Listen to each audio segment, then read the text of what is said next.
Hello friends, हमारी आज की कहानी का नाम है आज के टूटते रिश्ते। पीयूष को बेंगलोर में जॉब मिला था। वो खुश था कि उसकी दीदी वहाँ रहती है। कुछ दिनों के लिए पीयूष राशि के घर रहा।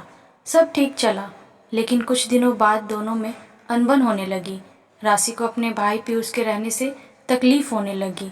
उसके व्यवहार में बदलाव आ गया था और एक दिन जब दोनों में काफ़ी कहासुनी हो गई तो राशि ने कह ही दिया, तुम्हें एहसान मानना चाहिए। इतने दिनों तक तुमको मैंने अपने घर रखा, अब तुम यहाँ से चले जाओ। पीयूष को बहुत बुरा लगा। उसके किसी मित्र का घर खाली पड़ा था, सो वो वहाँ चला गया। वहाँ कुछ भी नहीं था। उसने साधारण सा पलंग ले लिया और घर के सामने एक ढाबा था। रात को वहाँ खाना खाता था और दिन में ऑफिस की कैंटीन में खाना खाकर काम चला रहा था। एक दिन भी राशि ने फ़ोन करके उससे नहीं पूछा कि कैसे हो, कोई तकलीफ़ तो नहीं है, ना ही देखने गई। अपने ही शहर में छोटा भाई इस तरह रह रहा है। एक साल बाद पीयूष अपने शहर आ गया। बात आई गई हो गई।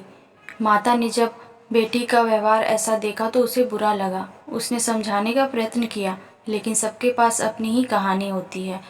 खैर, कुछ सालों बाद दोनों भाई बहन औपचारिक संबंध निभाने लगे। दोनों के दिलों में अब भी प्यार था, लेकिन कड़वाहट भी था। कुछ साल बाद राशि के पति का ट्रांसफ़र हो गया था। वो अमेरिका चली गई। 2 साल खुशी से रहने के बाद एक दिन उसके पति को हार्ट अटैक आ गया। वहाँ वो अकेली थी, बहुत ही घबरा गई। उसने पीयूष को फ़ोन करके बताया और आग्रह किया कि प्लीज़ सिर्फ 3-4 दिनों के लिए ही सही एक बार आ जाओ, अभी मुझे तुम्हारी बहुत ज़रूरत है। लेकिन पीयूष ने साफ इनकार कर दिया। कहा, अभी मैं नहीं आ सकूँगा, ऑफिस में ज़रूरी काम है। अब राशि नाराज़ हो गई। बहुत कुछ कह डाला, संबंध तोड़ने की बात कह दी। मेरे इतने कष्ट के समय तुम नहीं आ सकते हो तो हमको अब कभी फ़ोन मत करना। माता पिता ऐसे अपने बच्चों को दिए गए सारे संस्कारों को बिखरता देख बहुत दुखी थे। हर माता पिता अपने बच्चों को अच्छे संस्कार ही देते हैं।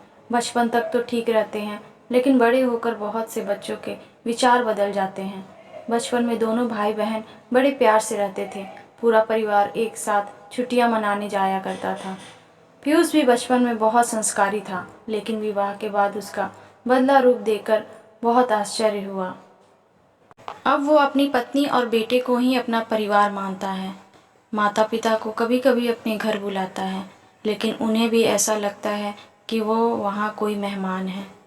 लेकिन क्या करें, कोई बात नहीं सुनता आजकल किसी की। सबके पास अपने तर्क हैं और आज के ज़माने में सब कोई अपनी अपनी लाइफ में बहुत बिजी हो गए हैं। दोस्तों, अगर आपको यह मेरी कहानी अच्छी लगी है तो प्लीज़ इस वीडियो को लाइक और मेरे चैनल को सब्सक्राइब करें।